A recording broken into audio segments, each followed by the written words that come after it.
RFL easy pipe ও ফিটিংসের জোড়া দেওয়ার সময় পাইপের কিছু অংশ ফিটিংসের ভেতরে চলে যায়।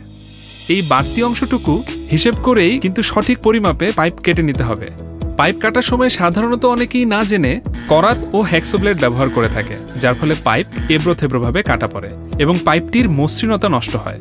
সাথে পাইপের গায়ে অনেক গুঁড়ো তৈরি হয়, যার ফলে সলভেন্ট সিমেন্ট ভালোভাবে জোড়া লাগে না। তাই পরবর্তীতে নানান ধরনের সমস্যা কিন্তু তৈরি হতে পারে। এজন্য সঠিক পদ্ধতিতে পাইপ কাটার জন্য আপনারা চাইলে আপনার নিকটস্থ দোকান থেকে আরএফএল পাইপ কাটার সংগ্রহ করে নিতে পারেন। আরএফএল পাইপ কাটার দিয়ে পাইপ কাটলে পাইপ মসৃণভাবে কাটা যায়, এতে কোনো প্রকার গুঁড়া তৈরি হয় না।